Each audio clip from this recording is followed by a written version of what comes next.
এটা ঠিক যে সব জায়গায় পুলিশ পাহারা দেবে না, কিন্তু অপরাধীদের মধ্যে তো একটা ভয় থাকবে। পার্কস্ট্রিট কাণ্ড থেকে এখন পর্যন্ত আমরা দেখেছি এই ধরনের ঘটনা হলে মেয়েদেরকেই দোষ দেওয়া হয়, মেয়েদের উপরে বিধিনিষেধ লাগানো হয়। এটা খেয়াল রাখতে হবে। আজিকর কাণ্ডে ওই মেয়েটি কিন্তু রাতে বাইরে বেরোয়নি, ডিউটি রুমে ছিল। এটা করতে গিয়ে মুখ্যমন্ত্রী নিজে লক্ষণ রেখা অতিক্রম করছেন। একটা প্রগতিশীল রাজ্যে এটা ভাবা যেত না। আগে উত্তর ভারতে, পশ্চিম ভারতে এসব আমরা শুনেছি, যারা গোঁড়া, যারা মৌলবাদী, তারা এসব কথা বলে। এরপরে বলবে স্কুলে কলেজে কেন যায় মেয়েরা।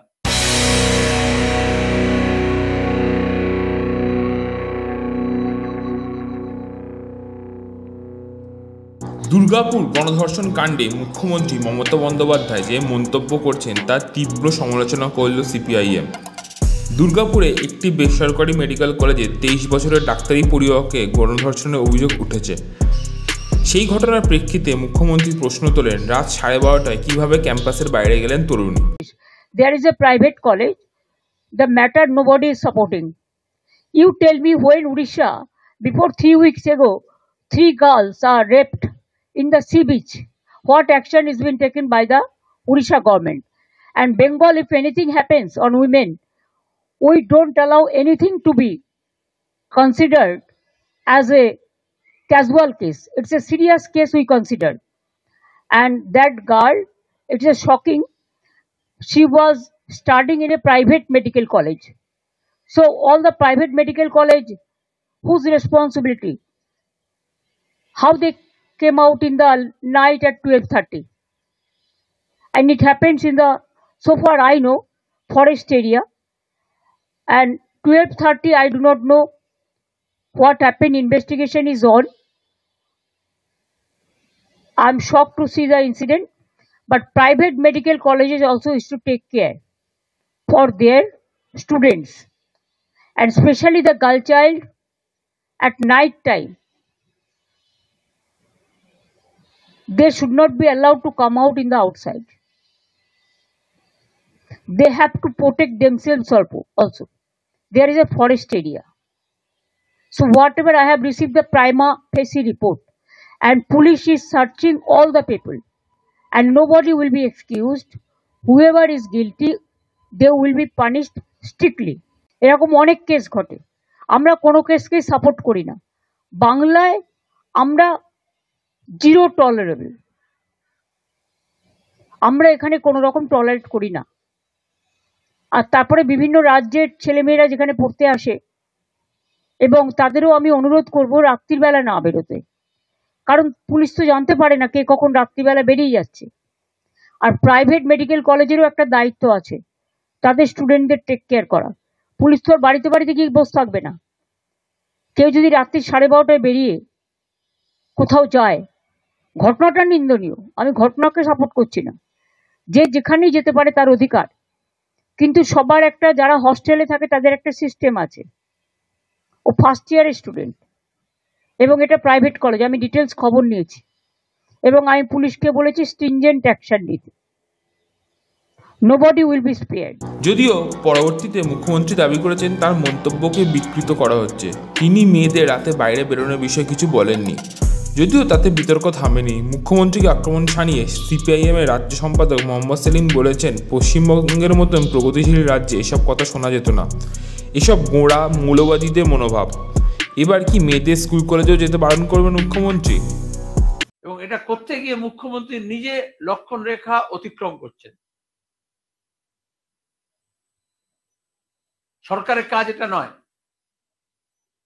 আমরা বারবার বলি, গোটা দেশে এই যে রিগ্রেসিভ মেজার্স, একটা প্রগতিশীল রাজ্যে এটা ভাবা যেত না। আগে উত্তর ভারতে, পশ্চিম ভারতে এসব আমরা শুনেছি। যখনই কোনো ঘটনা হয়, যারা প্রতিক্রিয়া শক্তি, যারা গোঁড়া, যারা মৌলবাদী, তারা এসব কথা বলে। কারণ মেয়েরা যে এগিয়ে আসছে শিক্ষায়, দীক্ষায়, কাজে, কর্মে, সামাজিক, অর্থনৈতিক, রাজনৈতিক কর্মকাণ্ডে, প্রশাসনিক কর্মকাণ্ডে, এটা তারা মেনে নিতে পারে না। এবং অনেক সময় ধর্ষণকে একটা হাতিয়ার হিসেবে ব্যবহার করা হয়। আমরা স্বাধীনতার আগে থেকে দেখে এসেছি, দাঙ্গার সময় দেখা হয়। অনেক সময় এরকম গালাগাল থ্রেট এভাবেই হয়। মুখ্যমন্ত্রী নিজে একজন মহিলা হয়ে তিনি দোষটা দিচ্ছেন মহিলাদের উপরে। এরা সবসময় এরকম করে বলে পোশাক কেন পরে, এই সময় আসে কেন, এই সময় যায় কেন, পুরুষ বন্ধু হয় কেন, রাতের বেলা বেরিয়েছে কেন। তাহলে আগে তো যে কোনো দেশে, যে কোনো শহরে, যে কোনো গ্রামে নিরাপত্তা আছে কিনা সেটা বলে যে আমাদের এখানে রাত বিরেতে লোকে বেরিয়ে যায়, মেয়েরা কত রাত্রে ফিরে আসে, কেউ কিচ্ছু বলে না, কিছু করে না। এটা ইন্ডিকেটর একটা। তাহলে ওনার তো প্রথমে ক্ষমা চেয়ে নেওয়া উচিত যে রাজ্যের আইন শৃঙ্খলা অবস্থা এরকম করেছেন, এবং এই ধরনের কথা বললে যারা অপরাধী তাদের বুকের পাটা বেড়ে যায়। তাদের দিকে তিনি না করে ওনাসটা যে ভিকটিম তার উপরে। এটা সুপ্রিম কোর্ট থেকে আরম্ভ করে আমরা মহিলা আন্দোলন, আজকালকার দিনে যারা এই সামাজিক বিষয়গুলো 21 শতকে এইসব কথাগুলো বলে না, এ তো রামমোহন বিদ্যাসাগর যা বলে এসছেন, যা শিখিয়ে এসছেন তার উল্টো পথে হাঁটা। এরপরে বলবে স্কুলে কলেজে কেন যায় মেয়েরা। আর যেহেতু পুলিশি ব্যবস্থাটা এরকম হয়ে গেছে, পুলিশ দেখছে কোথায় মমতা ব্যানার্জি যাবেন তার জন্য ঝান্ডা ফান্ডা ঠিক মতো লাগানো হয়েছে কিনা, অভিষেক কোথায় মঞ্চ করবেন সেখানে কোথায় পদযাত্রা করবেন তার জন্য দড়ি ঠিক মতো ধরা হচ্ছে কিনা, দলীয় কাজে হচ্ছে তোমার কি যারা নিজের মধ্যে অন্তর্বিরোধ আছে তার কে বিক্ষুব্ধ হচ্ছে তাকে কিভাবে বুঝিয়ে সুঝিয়ে রাজি করানো যায়, বিরোধীদের কি করে ভয় দেখানো যায়, মিথ্যে মামলা করা যায়, এইসব করতে গিয়ে যে পুলিশিং অ্যারেঞ্জমেন্টটা সেটা একেবারে ভেঙে পড়েছে। এটা ঠিক যে সব জায়গায় পুলিশ পাহারা দেবে না, কিন্তু অপরাধীদের মধ্যে তো একটা ভয় থাকবে। সেই মমতা ব্যানার্জি যখন অপরাধীকে ভবানীপুর থানা থেকে তুলে বার করে নিয়ে এসছেন, তখন সৎ পুলিশ অফিসাররা মনে করে অপরাধী ধরে কি হবে, মুখ্যমন্ত্রীর উপর থেকে রাজনৈতিক চাপে বার করে দেবেন, আর বাকিরা মনে করে আমাদের ছুটি, মুখ্যমন্ত্রী ঠিক করবেন কি অপরাধী নয়। আর পার্কস্ট্রিট কাণ্ড থেকে এখন পর্যন্ত আমরা দেখেছি এই ধরনের ঘটনা হলে মেয়েদেরকেই দোষ দেওয়া হয়, মেয়েদের উপরে বিধিনিষেধ লাগানো হয়। এটা খেয়াল রাখতে হবে। আজিকর কাণ্ডে ওই মেয়েটি কিন্তু রাতে বাইরে বেরোয়নি, ডিউটি রুমে ছিল, অন ডিউটি ছিল, সুতরাং এইসব বলার কথা মানে কি। আর তারপর এখানেও প্রাইভেট বারবার উনি বলছেন বলার সময়, সরকারি হাসপাতালেও তো হয়েছে, কসবা ল কলেজেও তৃণমূলের মহান নেতা করেছেন, তৃণমূলের ছাত্রীর উপরে। এগুলো আসলে প্রথমে ধামাচাপা দিতে চান, দিতে পারেননি। ঘটনার 1 ঘন্টার মধ্যে বামপন্থী কর্মীরা, ছাত্র, যুব, মহিলা, শ্রমিক, কর্মচারী তারা সবাই ওখানে হাজির হয়েছিল। শুধু এই পরিবার নয়, নির্যাতিতা মানুষ বিক্ষোভে ফেটে পড়েছেন, কারণ এই সরকার এগুলো ধামাচাপা দেয়, কম্পেনসেট করার নাম করে উবিয়ে দেয়। এখন যেহেতু কেস করতে বাধ্য হয়েছে, সুতরাং এসব কথা হচ্ছে। আর কেস করলেই বা কি হয়, আপনারা দেখেছেন আজকে সুপ্রিম কোর্ট কি কথা বলছে।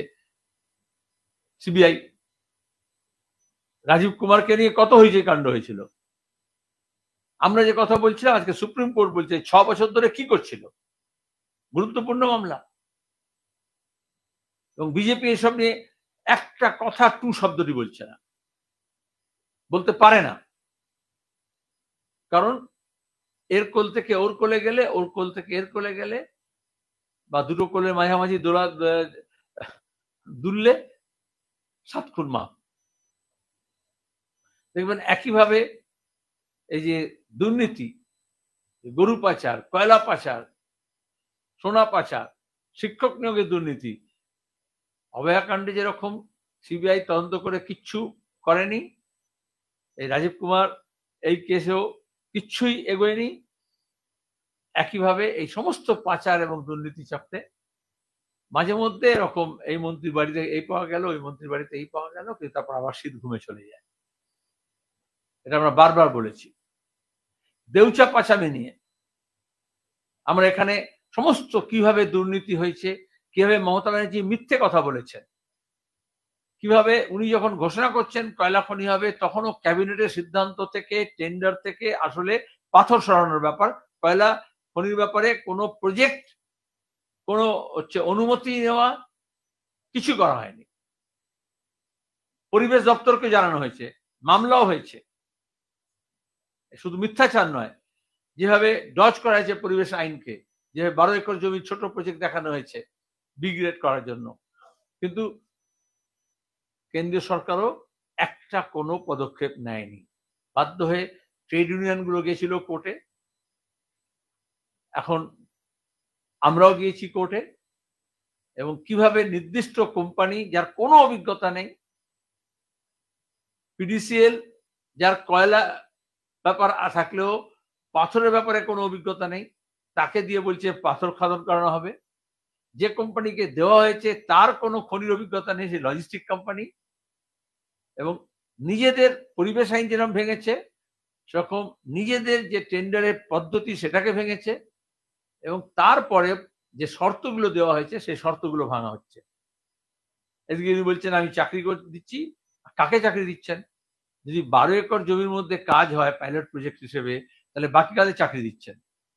আসলে ক্ষতি যারা হবে, যাদের জমি যাবে তাদের নয়, যাতে ওদের একটা মস্তান বাহিনী, সরকারি একটা লিটল বাহিনী তৈরি হয়, যারা ওখানে দেখবে যে কেউ আন্দোলন সংগ্রাম না করতে পারে, কেউ কুশব্দটি না করতে পারে, কেউ প্রতিবাদ না করতে পারে, তাদেরকে ওখানে বসানোর জন্য ব্যবস্থা করা হচ্ছে। এটি হচ্ছে তৃণমূলের রাজ্য চালানোর এবং শিল্প কারখানা তৈরি করার নমুনা। আদতে কয়লা শিল্প বলে ওখানে কিচ্ছু হচ্ছে না, মুখ্যমন্ত্রী মিথ্যাচার করেছেন। আমরা কোর্টে গিয়েছি এবং খুব সত্তর আমরা আশা করি কোর্টও এ ব্যাপারে দৃঢ় পদক্ষেপ নেবে।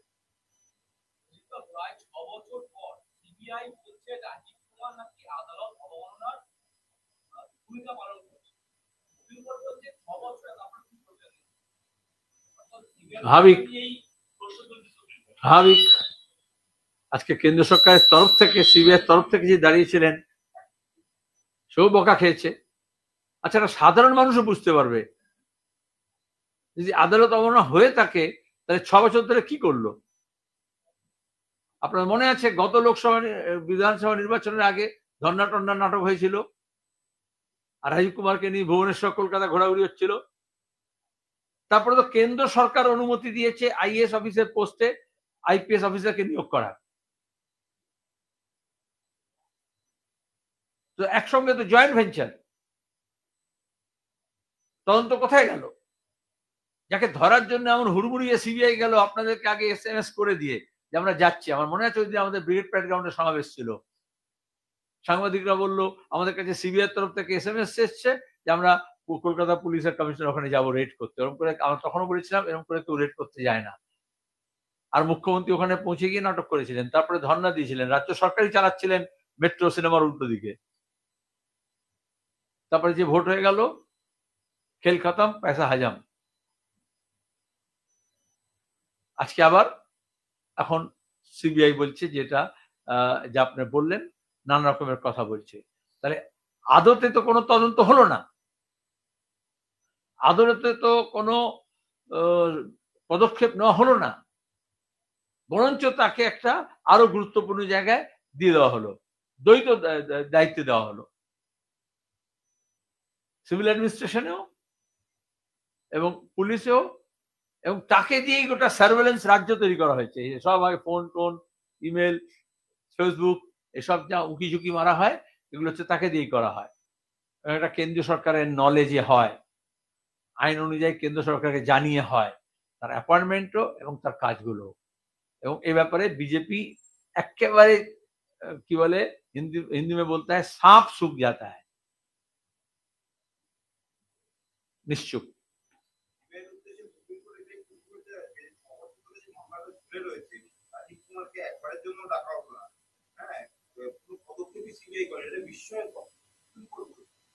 তো আমাদের মিডিয়াও তো বিশ্বাস তখনই হবে যখন সুপ্রিম কোর্ট বিশ্বাস করবে। গত 6 বছর আমরা কতবার বলেছি, কিন্তু কোনো প্রচার মাধ্যম এবারে কোনো আলোকপাত করেছে, কোনো ফলো আপ স্টোরি? এইটাই হচ্ছে আমাদের দুর্ভাগ্য, যেখানে দাঁড়িয়ে এই গণতান্ত্রিক প্রক্রিয়া এবং তদন্ত প্রক্রিয়া এগুলো সিবিআইও জানে, রাজ্য সরকারও জানে, অভিযুক্তও জানে, পুলিশ ডিজিও জানে। এগুলো হচ্ছে একটা গ্যাং আপ করে, সবাই মিলে একটা গ্যাং আপ করে, তাতে অপরাধীরা পার পেয়ে যায়।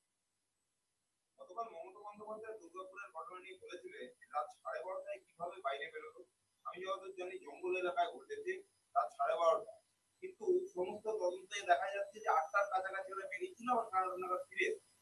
কোথা থেকে 12:30টা পেলেন? এটা কি পেতে হয় নাকি? মিথ্যে বলার জন্য পেতে হয় নাকি? এবং তিনি মনে করেন সব তোমাদের বোকা, আমাদের বোকা মনে করেন। এবং এটা প্রচার মাধ্যমের ও একটা অপমান যে তিনি জানেন খবরের কাগজ টেলিভিশন সবাই দেখে, কিন্তু কেউ কিছু বোঝে না, কেউ কিছু পড়ে না, কেউ কিছু শোনে না। কারণ ওটা বহুল প্রচারিত, কটার সময় ঘটনা ঘটেছে, কটার সময় ফিরে এসছে, পুলিশও বলেছে তার স্টেটমেন্টে, কলেজ কর্তৃপক্ষ বলেছে তার স্টেটমেন্টে। এর থেকে একটাই সিদ্ধান্ত হয় যে মুখ্যমন্ত্রী মিথ্যুক, মিথ্যেবাদী নাম্বার 1। সরি, ওখানে প্রধানমন্ত্রী আছেন কিন্তু আমাদের রাজ্যে, এবং এখানে মিথ্যে বলেছেন। 2, শুক্রবার রাতের ঘটনা উনি বললেন রোববারে, শনিবারে কি করেন? আমি জানতাম ছোটবেলায় শনিবারে ঘোড়দৌড়ের মাঠে রেস হয়। মুখ্যমন্ত্রী কিসের দৌড়েছিলেন?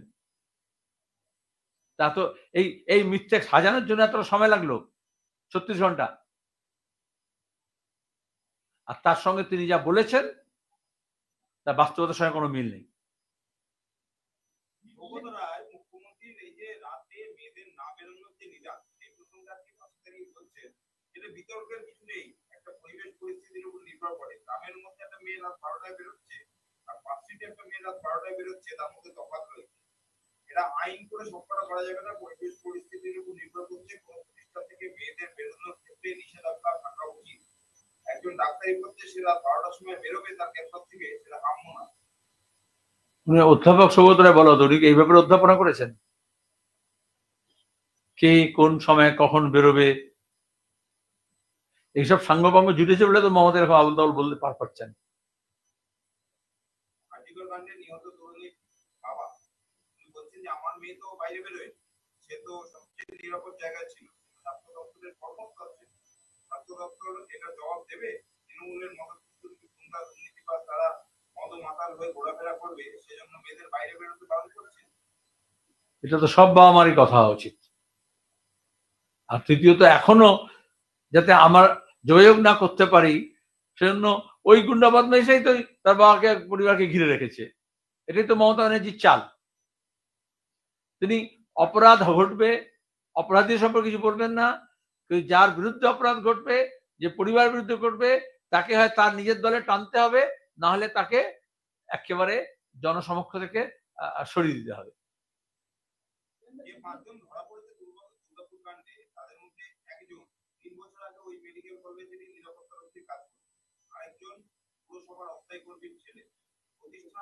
এবং এরপর মমতা ব্যানার্জি হোমগার্ডে চাকরি দেবেন তাকে। মাওবাদীরা যারা খুন করেছিল মাওবাদীর নামে জঙ্গলমহলে, তাদের সবাইকে কাজই করেছেন, দিয়েছেন। হ্যাঁ বলো। আমার প্রশ্নটা হচ্ছে যে একদিকে গত শুক্রবারের ঘটনা, মানে আমাদের রাজ্যের আবার সেই একই জঘন্যতম একটি কর্মকাণ্ড যাকে বলতে পারি, এবং সেটা ধারাবাহিকভাবে চলছে। অপরদিকে কেন্দ্রীয় সরকারের একজন তালিবানি যিনি এলেন আমাদের এখানে, তিনি বললেন আর এখানে সবাই মিলে ঠিক করে দিলেন যে মহিলা সাংবাদিকরা থাকতে পারবেন না। যদিও আজকে দেখা গেল তাদেরকে নাকি আবার ডেকে ডেকে এটা অমুক হয়নি তমুক হয়নি, কিন্তু প্রশ্নটা তো সেখানে না।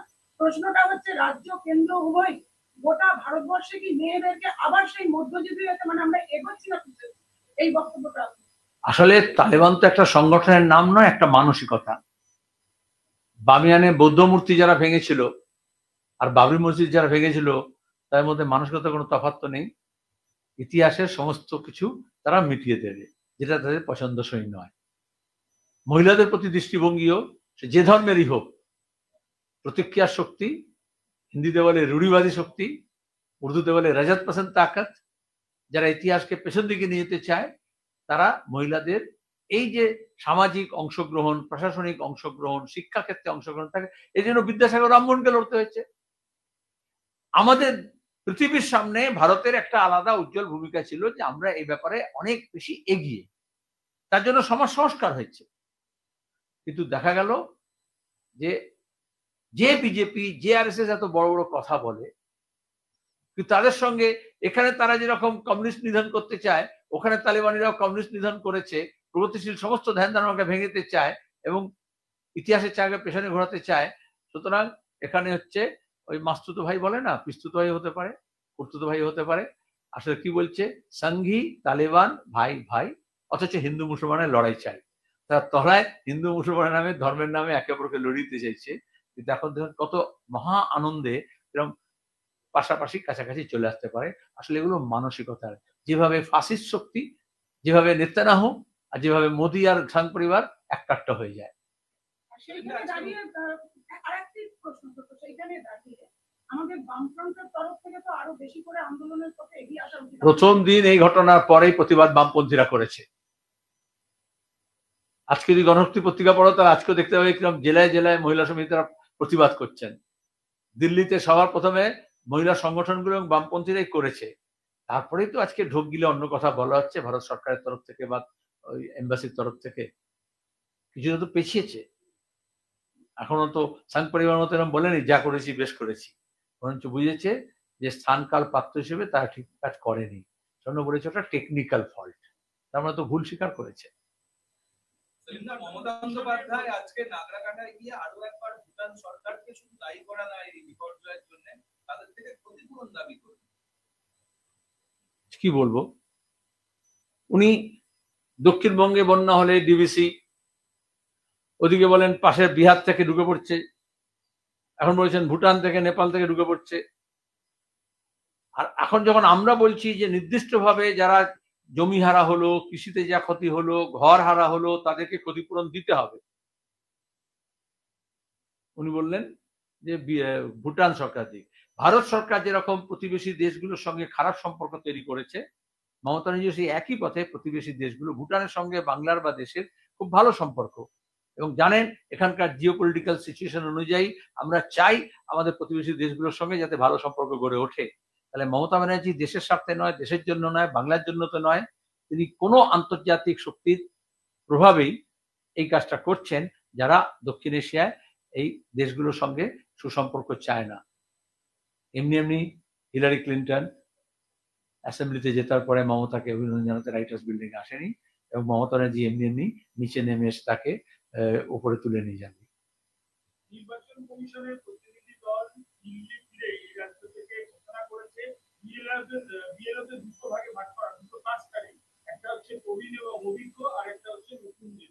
এই যে নির্বাচন কমিশনের প্রথমত নির্বাচন কমিশন কি করতে চাইছে সেটাই স্পষ্ট নয়।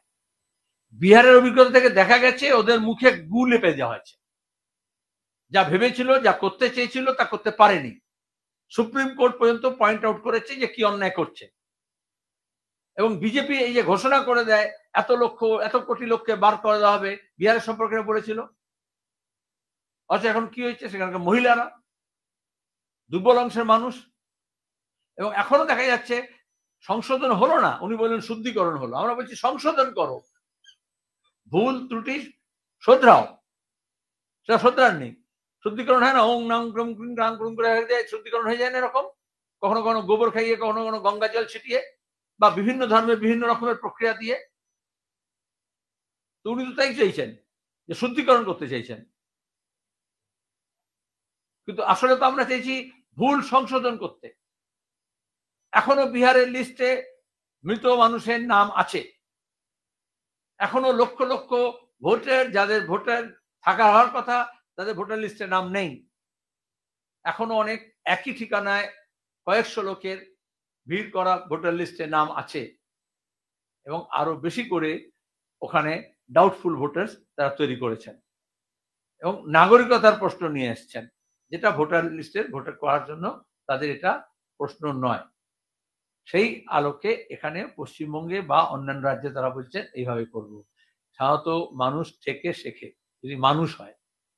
ইসিআই কে বলবো, এটা কনস্টিটিউশনাল বডি, অন্তত মানুষ হওয়ার চেষ্টা করুন, বিহারের ভুল থেকে শিক্ষা গ্রহণ করুন, পশ্চিমবঙ্গে এসে সেটাকে আরো ভুলটাকে বাড়িয়ে দেবেন না। এখানে বিএলও কিছু করার নেই। রাজ্য সরকার বা কেন্দ্র সরকার ইতিমধ্যে প্রমাণ করে দিয়েছে নির্বাচন কমিশনকে বগল দাবা করে ভোট কারচুপি করা যায়, ভোট চুরি করা যায়, ভোটের গণনা কেন্দ্রে লুট করা যায়। আমাদের রাজ্য সরকারও করেছে, আর বিজেপি সরকারও করেছে। সেজন্য এখন একমাত্র কাজ হচ্ছে প্রত্যেকটা বুথে সাধারণ মানুষকে এবং বামপন্থী কর্মীদেরকে আর সক্রিয় সতেজ ব্যবস্থা করে তুলতে হবে, যাতে এই যে নাগরিককে ভোটাধিকার কেড়ে নেওয়ার যে প্রয়াস হচ্ছে, এটাকে বলে গণতান্ত্রিক পরিসরকে কমানো এবং অধিকার সংকোচন করা।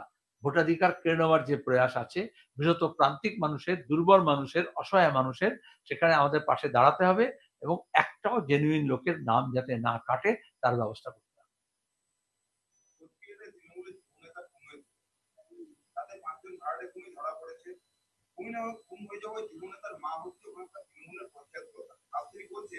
আমার ছেলেকে যারা খুন করেছে তাদের মধ্যে যে মূল মাথা সে এখন ধরা পড়বে। মুখ্যমন্ত্রী হস্তক্ষেপ করুন, নয়তো আমার প্রধানের পক্ষে দিন, কারণ আমি নিজেই বিচার পাইনি আর আমি লোককে কি বিচার করবো। এই যে পঞ্চায়েত, লুটের পঞ্চায়েত তৈরি হয়েছে, এখানে দেখবে ব্লক, অঞ্চল সভাপতি তৃণমূলের, প্রধান, উপপ্রধান, এবং তাদের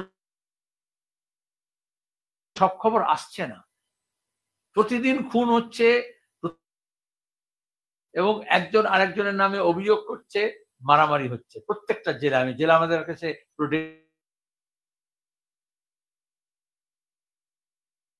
তৃণমূলেই থাকবো। কিসের মধু?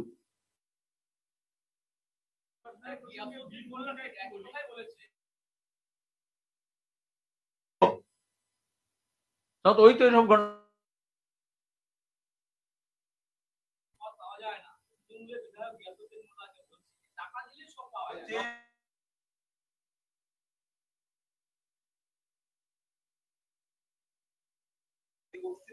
যাবে না।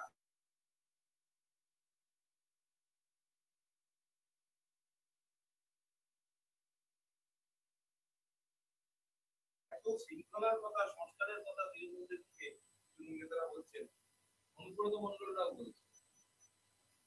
আর এরকম নাম আছে কিছু হিস্ট্রি সিরিয়াসদের? বলে দাও। আমাদের এবার তো তোমরা কি বলে, আগে একটা আইন আদালতের খবর বলে সব অপরাধীদের নাম বেরোতো, এখন তো সাংবাদিক সম্মেলন বললেই সব অপরাধীদের নাম বেরিয়ে আসে। পড়তে হয় না আর আইন আদালতের।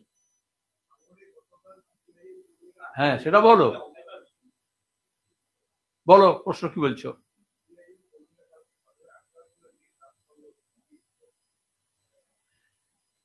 পলাশ গাঙ্গুলি, এরিয়া কমিটির সেক্রেটারি, ভাঙড় 2 এর।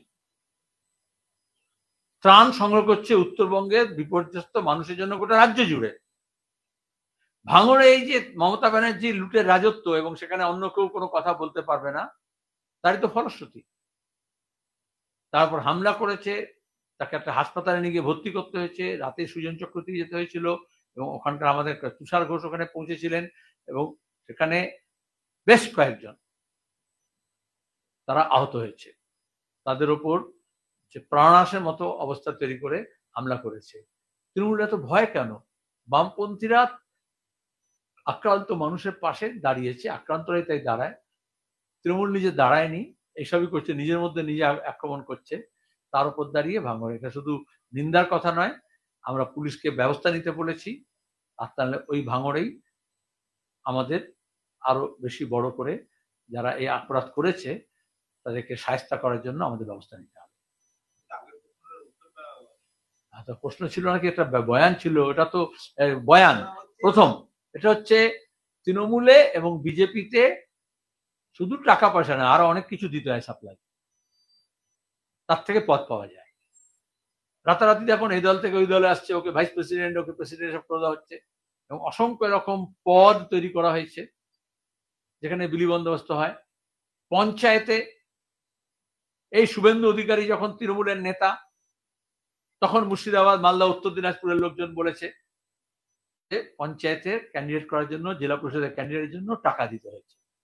এই শুভেন্দু অধিকারী বলেছে দল ভাঙানোর জন্য এমএলএ কে মমতা ব্যানার্জির নির্দেশে 50 লক্ষ টাকা দিয়ে তবে এক দল থেকে আরেক দলে নিয়ে এসছে, যখন সে তৃণমূলে। তাহলে পঞ্চায়েত, জেলা পরিষদ, councillor, MIC, mayor, chairman, MLA, মন্ত্রী, বাপ ভলানা ভাইয়া ভাইয়া সবসে বড় রুপাইয়া। সেজন্য তৃণমূলের যে কোনো নেতার বাড়িতে গেলে দেখবে কিরকম টাকার পাহাড় বেরোচ্ছে।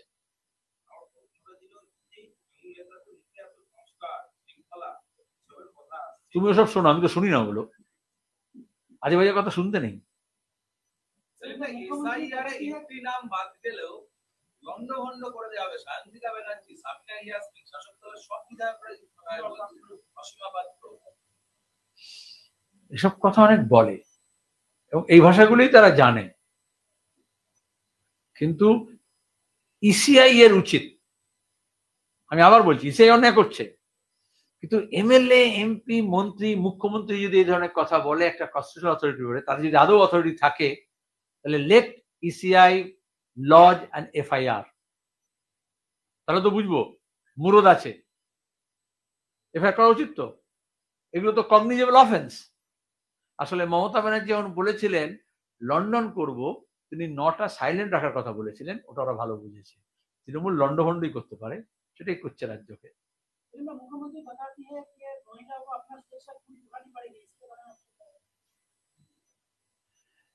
मुख्यमंत्री जब कहीं जाती हैं तो वो 4 जिले के एसपी, तमाम थानादार, तमाम पुलिस के गाड़ी को लेकर के तब वहां पहुंचती। खुद अभी बोली है कि उत्तरी बंगाल में हम नहीं पहुंचे क्योंकि इतना सब पुलिस और सरकारी आला अफसर लोगों को लेके आते तो कितना दिक्कत हो जाता। जब वो मुख्यमंत्री बनी थी तो बोले थे हमको भी सिक्योरिटी नहीं लगता, हमें तो छोटा गाड़ी, एक तो प्राइवेट सेंट्रो था और एक तो चोर था, उसको सामने लेकर के हम घूमते हैं। आप लोगों को याद होगा, पुराना वीडियो भी आप दिखा सकते हैं। बाद में वो चोर जेल में गया था। और अभी वो दूसरों को मशवरा दे रही हैं, जो खुद एक तृणमूल के जो गुंडा है उसको भी 4 थाने का थानेदार पहरा दे के ले जाता है, इसी कलकत्ते के आसपास में, इसी दामनगर के क्षेत्र में, तृणमूल के गुंडा को, क्योंकि वो भतीजा का खास है, मतलब তোলাবাজির জন্য তাকে ব্যবহার করা হয়, ভয় দেখানোর জন্য তাকে ব্যবহার করা হয়। और वो महिलाओं को मशवरा दे रही है, हिदायत दे रही है। अरे हमारे यहाँ जो कानून व्यवस्था है वो ठप हो गया है, अपराधियों का हिम्मत बढ़ाया गया है। ममता बनर्जी खुद पुलिस तंत्र को इतना बेकार बना दी है कि आरएसएस के एनआरएस के आरजीकर के घटना के बाद ये सब लोग देखे हैं कि पुलिस को दे करके जांच करने के बजाय सच्चाई को छुपाने की कोशिश की गई है। ये काम वो शारदा नारदा के समय से किए हैं, जो राजीव कुमार जिसलिए विख्यात हुए हैं, जब वो कमिश्नर थे विधाननगर के। और अभी वो तंत्र को ठीक नहीं करके महिलाओं के ऊपर रुकावट पैदा कर रही है। राममोहन विद्यासागर के राज में ये बात सुनना ही बेहद अफसोसनाक है और ये उनका बेहुदापन है। वो अपराधियों को नहीं पकड़ के, अपराधियों को सजा नहीं दे करके, जिसके ऊपर, जो महिलाओं के ऊपर अपराधी होता है, उस महिलाओं को दोषी ठहराती है, उस महिला के ऊपर वो अलग किस्म के निषेध लगा रही है। ये जो पुरुषतांत्रिक जो समाज है उसका जो सोच है, ये सब पुरुषों के अंदर नहीं, ये ममता जैसे महिलाओं के अंदर भी ये ठूस ठूस के भरा हुआ है।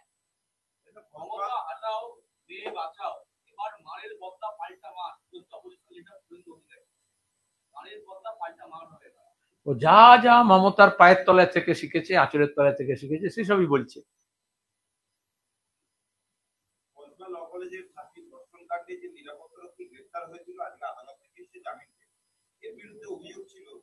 যে সব জানতো, এর সামনে মানে এর চাবি দিয়ে দিয়েছে, হ্যাঁ, এবং তার জন্য যে চাবি ছিল সেটাও নেতাদের হাতে তুলে দিয়েছে। সব জানার পরেও কাউকে কিছু বলেন। আদালত আজকে মন্তব্য করলো কোনো শক্ত প্রমাণের অভাবে জামিন দেওয়া। এই যে তদন্ত করা এবং প্রমাণ জড়ো করা, এটা পুলিশের কাজ। ক্রিমিনাল জাস্টিস সিস্টেম আমাদের রাজ্যে এবং আমাদের দেশে ভেঙে পড়েছে, কারণ ক্রিমিনাল জাস্টিস সিস্টেম একটা মুদ্রা কথা হচ্ছে যে নিরপেক্ষ, সঠিক, দক্ষতার সঙ্গে তদন্ত করতে হয়। তদন্তের একটা বড় কাজ হচ্ছে যে সাক্ষী সাবুত জোগাড় করা। আমরা দেখেছি গুজরাট থেকে আরম্ভ করে, মধ্যপ্রদেশ, দিল্লি থেকে আরম্ভ করে উত্তরপ্রদেশে যত অপরাধী এই ধরনের মহিলা ঘটিত কারণে, মহিলাদের প্রতি অপরাধ সংঘটিত কারণে মুক্ত হয়েছে, তাদের বেশিরভাগ ক্ষেত্রে রায় লেখা আছে যে সাক্ষ্য প্রমাণের অভাবে। তাহলে শাসক দল, সে বিজেপি হোক বা তৃণমূল হোক, সে পুলিশকে এমনভাবে নিয়ন্ত্রণ করে বা এত অপদার্থ করে রাখে যেখানে এই সাক্ষ্য প্রমাণগুলো জড়ো করা হয় না, এবং আদালত তখন এই ধরনের লোকজনকে জামিন দিতে বাধ্য হয় বা বেকসুর খালাস করে। এবং আমি শুধু দেখব যেরকম ওই গুজরাটে করেছিল সেরকম এখানেও তৃণমূল মালা ফুল নিয়ে কালীঘাটে তাকে সম্বর্ধনা দেবে কিনা।